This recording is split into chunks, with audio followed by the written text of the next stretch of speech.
এই বিক্ষুব্ধ ব্যক্তিদের কারো এক পা নেই, কেউ বসা হুইল চেয়ারে, আবার কারো চোখে ব্যান্ডেজ। জুলাই গণ অভ্যুত্থানের প্রধান শক্তি যারা, তাদের সড়কে নামতে হয়েছে সুচিকিৎসার দাবিতে, যাকে এই সরকারের সবচেয়ে বড় ধাক্কা হিসেবেও দেখছেন কেউ কেউ। আমরা বর্তমানে ট্রিটমেন্টই পাচ্ছি না, আর তো যত আশ্বাস দেওয়া হচ্ছে, দাবি দেওয়া হয়েছে, ওগুলো তো পূরণ আসমানে আছে মনে হয়।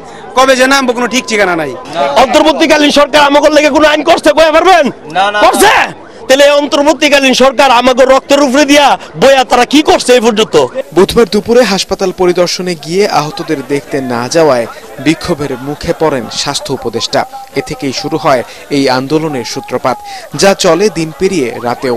বিছানাপত্র নিয়ে এসে রাস্তায় শুয়ে পড়েন অনেকে।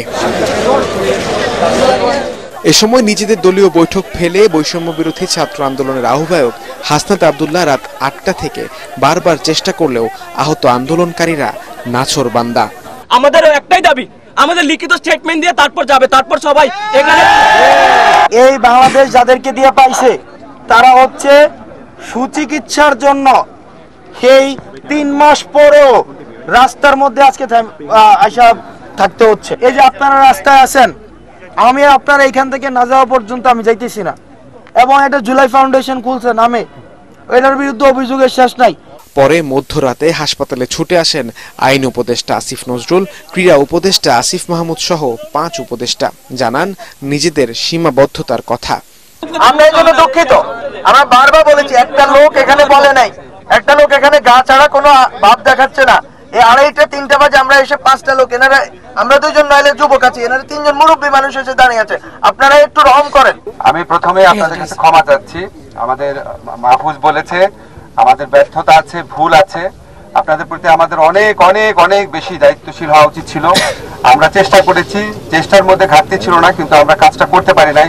4টি দেশ থেকে শুধুমাত্র এই বিষয়ে বিশেষজ্ঞরা দেশে ঘুরে গেছেন, তাদের একজনও না, তারা আমাদের যে চিকিৎসা প্রাপ্তি, যেটা আমাদের যে চিকিৎসা সুপারিশটা ছিল সেটার সঙ্গে ডিসএগ্রি করেননি। কিন্তু আমরা বলছি যে অবশ্যই এটা একটা লম্বা প্রক্রিয়া, মানে এটা দীর্ঘমেয়াদী চিকিৎসা প্রক্রিয়া। হাসপাতাল সিন্ডিকেট জটিলতা সহ চলমান নানান পরিস্থিতির কারণে আহতদের কাঙ্ক্ষিত চিকিৎসা সেবা না মেলার কথাও জানান উপদেষ্টারা। আলোচনা করে সমাধানের পথে হাঁটার আশ্বাস দেন তারা।